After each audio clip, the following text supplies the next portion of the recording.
Sí, soy Carlos Facio, vengo en representación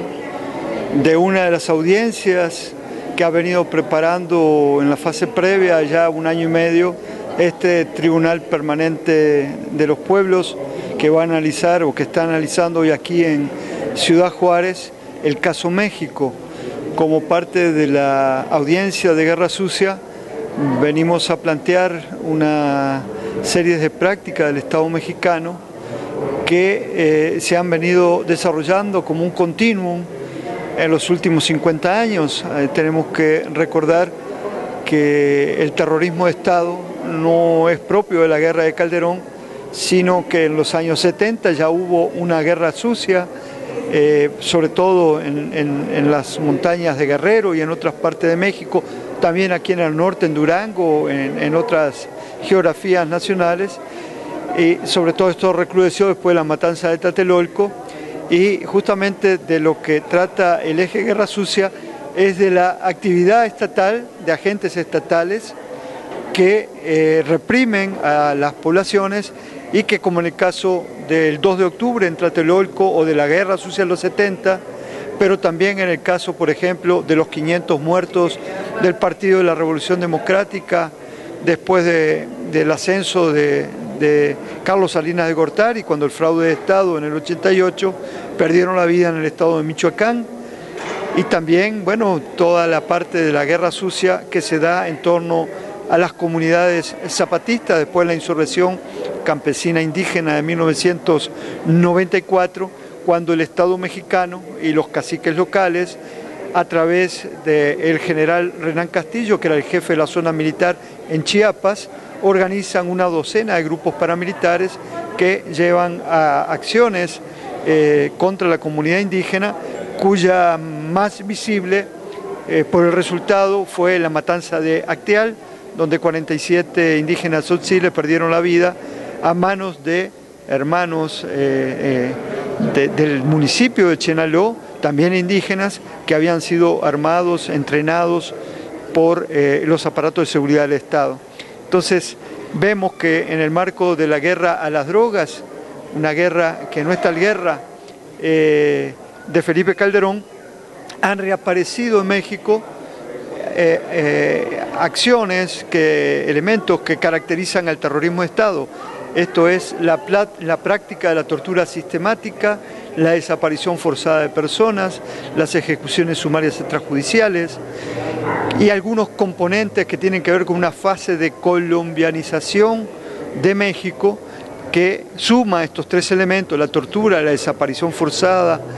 la ejecución sumaria extrajudicial, con el desplazamiento forzado de población, también con la aparición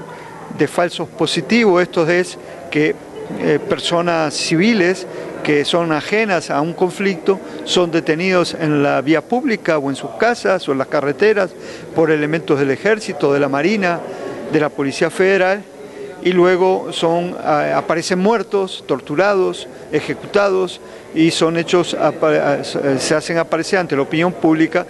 como miembros de cárteles de la droga, de grupos de la economía criminal. Se los menciona como sicarios. Entonces, estas prácticas, junto con las fosas comunes que arreciaron durante los 2 gobiernos de Álvaro Uribe en Colombia,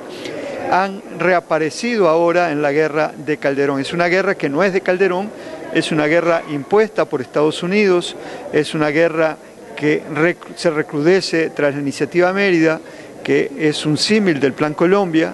y que llevó justamente, en el caso colombiano,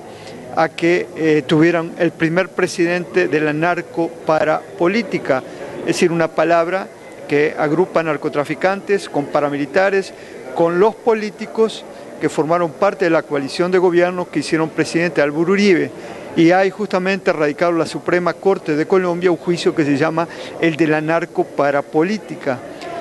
Estos elementos reaparecen en el México de Calderón. Siempre digo que Calderón se mira en el espejo de Álvaro Uribe y ve en Colombia reflejado el México que él quiere. Pero esta es una guerra en donde quien realmente la controla es Estados Unidos. Es Estados Unidos el que militariza la guerra de las drogas, pero no solo las militariza, sino que las paramilitariza y las mercenariza. Es decir, la práctica de los grupos paramilitares o grupos de limpieza social tiene que ver con una práctica puesta en boga en América del Sur en los años 60, 70, en Uruguay con los cazatupamaros, en la Argentina con la Alianza Anticomunista Argentina, la AAA, pero también aquí en la frontera sur de México, en Guatemala, cuando las políticas de tierra arrasada de los militares también aparecieron, o antes habían aparecido escuadrones de la muerte, tipo La Mano y otros, que justamente actuaban a la manera de unos vengadores anónimos. Aquí en el Valle de Juárez, donde estamos ahora, también han aparecido en 2008-2009 grupos de limpieza social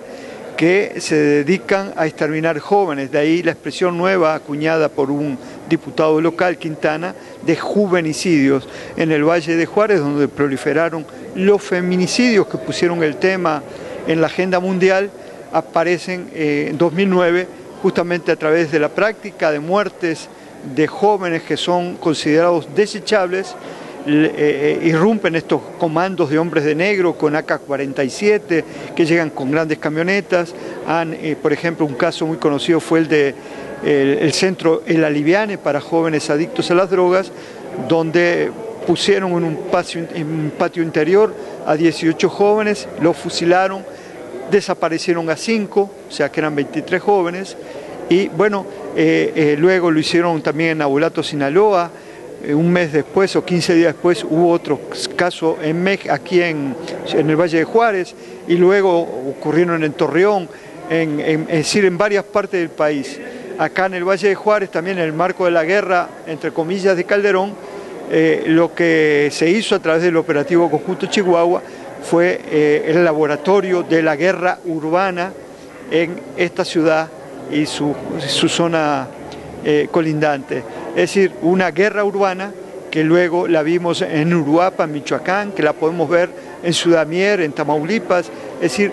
son prácticas que Estados Unidos puso en funcionamiento en Colombia, y el experimento de Colombia se llevó luego a Irak, Afganistán, y ahora está impuesto en México. Entonces, lo que nosotros venimos a plantear es justamente, y ha sido opinión ahora en la mañana de algunos de los jueces del Tribunal Permanente,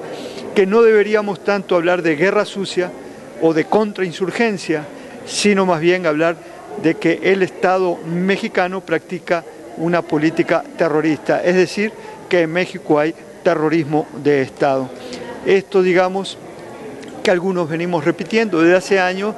no tiene visibilidad en la opinión pública, porque justamente un aspecto poco estudiado de la guerra de Calderón es, en esta clave de contrainsurgencia o de terrorismo de Estado, es que la guerra tiene una parte de guerra psicológica que tiene que ver con la manipulación mediática, es decir, cómo la guerra es encubierta a través de los medios, que son quienes construyen las matrices de opinión para que la población crea, digamos, lo que los medios le dicen. Una de esas matrices de opinión, por ejemplo, es México como Estado fallido. México como Estado fallido, una matriz de opinión impuesta por estrategas en guerra sucia de Estados Unidos, llevó a una desestabilización que le permite a Estados Unidos, dado que el Estado fallido supone que hay parte del territorio nacional que no controlan las autoridades, a que sea Estados Unidos quien le brinde auxilio a México ante la incapacidad que tiene para reprimir a estos grupos criminales.